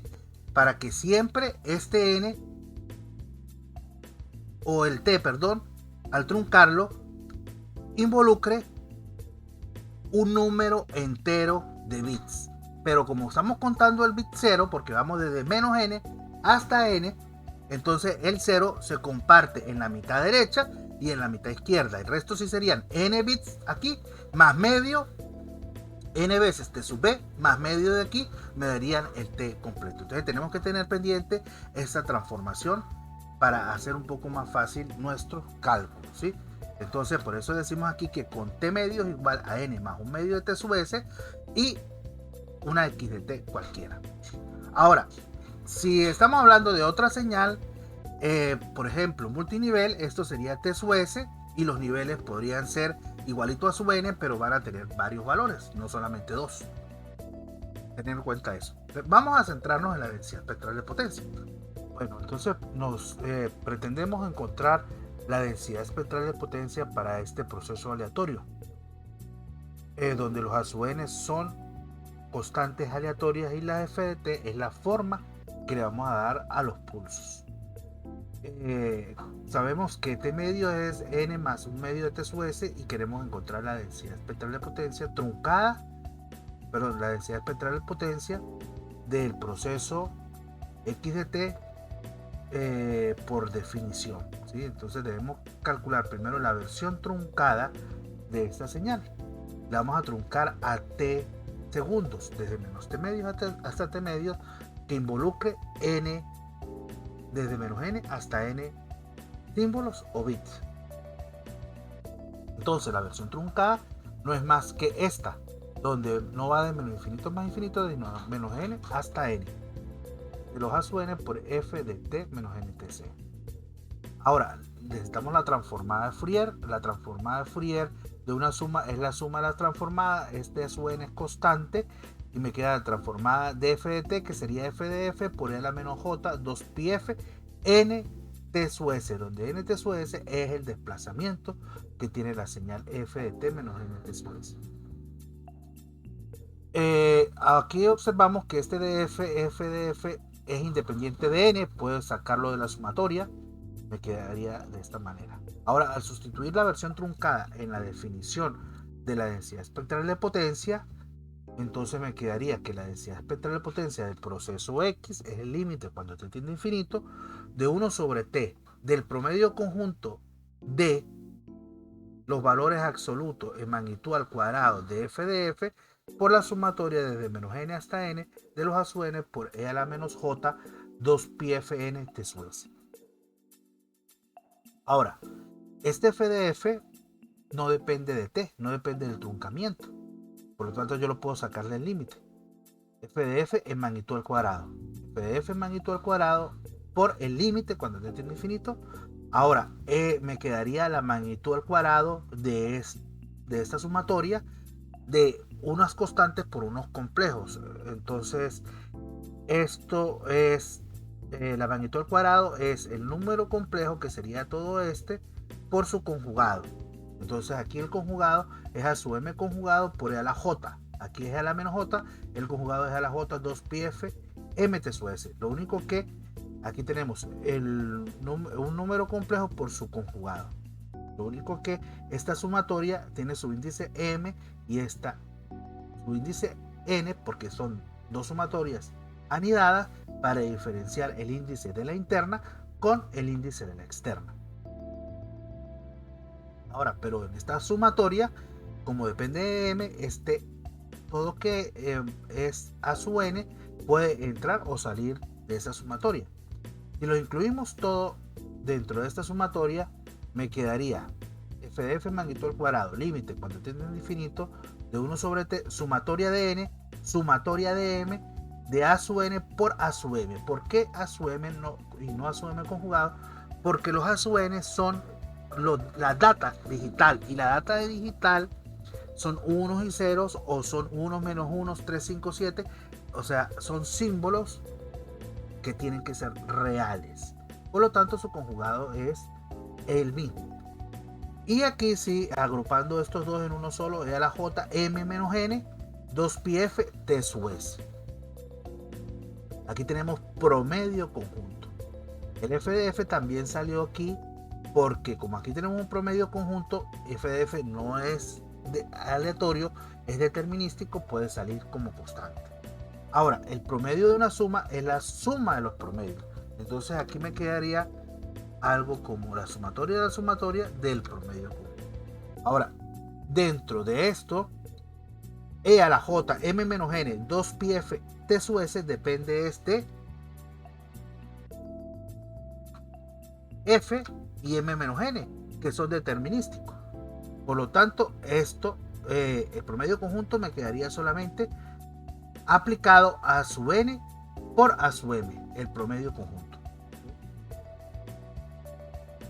Entonces tendríamos que la densidad espectral de potencia del proceso X es f de f magnitud cuadrado, límite cuando tiende a infinito, de 1 sobre t, sumatoria de n, sumatoria de m, a sub n por a sub m, promedio conjunto, e a la j, m menos n por 2pi f t sub s. Bueno, aquí nos restaría ver cuánto es el promedio conjunto de a sub n por a sub m. ¿Quién es a sub n? A sub m son... A sub n es un bit determinado o un símbolo determinado, el valor de ese símbolo determinado. A sub m es otro símbolo o pudiera ser el mismo, porque aquí el m va a variar desde menos n hasta n. Entonces, si n vale 3, por ejemplo, va a llegar un momento en que son iguales, pero puede ser un símbolo anterior o un símbolo posterior. Esto es lo que vamos a llamar correlación de los datos, y lo podemos ver que es una correlación si hacemos este cambio de variable. M igual a n más k. Este m lo vamos a sustituir por n más k. Entonces, el promedio conjunto de a sub n por a sub m es a sub n por a sub m más k. Entonces, es como el promedio de x por x de t más tau. ¿Sí? Es una autocorrelación, pero de datos, es discreta. La vamos a señalar por R de K como autocorrelación de los datos. ¿Y cómo la vamos a calcular? Bueno, como el promedio conjunto es una integral, pero si es discreto es una sumatoria de quién, de lo que esté adentro, que sería a sub n por a sub n más k, por la función de densidad de probabilidades, pero como es discreta son por las probabilidades sub i. Y no hay diferencial porque es una sumatoria. Ahora, ¿de dónde va esta sumatoria? Desde 1 hasta I mayúscula, donde I mayúscula es el número de productos a sub n por a sub n más k diferentes. Y P sub i, las probabilidades asociadas a esos productos que pueden aparecer. Por ejemplo, estamos hablando de binario y tenemos ceros y 1, entonces los productos que pueden ser. Yo tengo un bit que puede ser 0, el siguiente puede ser 1 o puede ser 0, entonces yo puedo tener 0, 1, 0, 0, esas combinaciones, o puedo tener 1, 0, 1, 1, ¿sí? O si es del mismo bit que estamos hablando, 0, 1, y cada una de esas cosas tiene sus probabilidades, y eso es lo que vamos a llamar autocorrelación de los datos, y eso es lo que me va a decir cómo están surgiendo los datos en ese proceso aleatorio. Bueno, si tuvimos esta autocorrelación aquí y hacemos este cambio de variable que estamos planteando, entonces la densidad espectral de potencia me quedaría como esta primera sumatoria, pues depende de n, pero el cambio de variable lo estamos haciendo es por m. Entonces esta m vale n más k y esta m vale n más k. La autocorrelación la estamos sustituyendo por r de k y e a la j 2pi f m menos n, despejándola de aquí, es igual a k. Entonces me quedaría esto que tenemos aquí. Observemos que aquí esta sumatoria la podemos hacer en k, entonces este n pasaría para allá y me quedaría que k es igual a menos n mayúscula menos n minúscula y hasta n mayúscula menos n minúscula. Esa sería la variación que va a tener k en esta sumatoria. Si lo implementamos, me quedaría lo que tenemos aquí. Ahora observen que tenemos dos sumatorias nuevamente, pero esta es en k y esta es en n. Observen que aquí no hay nada que está en n. Pudiéramos entonces hacer lo siguiente. Primero vamos a invertir aquí el orden de sumatorias. Estamos primero diciendo que vamos a sumar las k, ¿sí? Vamos a empezar a variar las k y después variamos las n, como estamos aquí, porque son sumatorias anidadas, pero nosotros podemos invertir el orden de esas sumatorias y la sumatoria da exactamente igual, porque el orden de los factores aquí, el orden de la suma de los términos, no altera la suma. Entonces me quedaría que si yo invierto, me quedará la sumatoria externa de k y la sumatoria interna de n. pero como todo esto depende de K, saldría de esa sumatoria y me quedaría solamente la sumatoria de n de 1. ¿Desde dónde? Desde menos n hasta n. Multiplicada por la sumatoria de K, de R de K por E a la J, E a la J 2πf K de su S. Bueno, esta sumatoria tiene un valor. Si yo voy a sumar 1 desde menos n hasta n, y yo estoy yendo desde menos n hasta n y cada vez voy sumando 1, estoy sumando 2n más 1. Por lo tanto, yo la puedo sustituir como 2n más 1 sobre t. Y me quedaría entonces esta sumatoria que tenemos aquí de k igual a menos n mayúscula menos n hasta n mayúscula menos n de R de K por E a la J 2πf K T sub S. Debería entonces, para encontrar la densidad espectral de potencia, evaluar el límite. Pero para evaluar este límite, resulta que aquí tengo t tiende a infinito. Pero t está relacionado con n. Entonces vamos a poner todo en función de una misma variable. Si ponemos aquí la variable, despejamos n, ponemos todo en función de n, puede ser. Entonces aquí si yo multiplico por 2, me queda t igual a 2n más 1 por t sub s, que puedo sustituir aquí. Me quedaría aquí 2n más 1 entre 2n más 1, que sería el t, sumatoria de menos n hasta n, R de K por E a la J 2πf. Cuando t tiende a infinito, pero cuando t tiende a infinito, n también tiende a infinito. Por lo tanto, es equivalente a que yo haga aquí el límite cuando n tiende a infinito. Si n tiende a infinito, me queda aquí infinito sobre infinito indeterminado. Resolviendo la indeterminación, me queda 1 sobre 1. Y aquí los límites de la sumatoria me quedaría menos infinito hasta más infinito. Por lo tanto, la densidad espectral de potencia del proceso aleatorio X, que es en este caso señales digitales, sería f de f magnitud al cuadrado sobre t sub s, sumatoria desde k igual menos infinito hasta más infinito de la autocorrelación de los datos por E a la J 2πf t sub s. Esta es la ecuación que me va a permitir determinar la densidad espectral de potencia de cualquier señal digital con datos aleatorios, conociendo cómo esos datos se correlacionan y conociendo la forma que voy a utilizar para representar esos bits. En resumen, entonces, dada una señal con datos aleatorios que se representa de esta manera y genera un proceso aleatorio, donde f de t es la forma del pulso de señalización y t sub s la duración de cada símbolo, la PSD utilizando el método 1 con t igual a n más 1 t sub s y la autocorrelación de los datos sumatoria desde igual 1 hasta n de a sub n por a sub n más k sub i por los p sub i es la densidad espectral de potencia, esta fórmula que tengo. Esta fórmula es la que nos va a decir o nos va a permitir encontrar la densidad espectral de potencia de cualquier señal.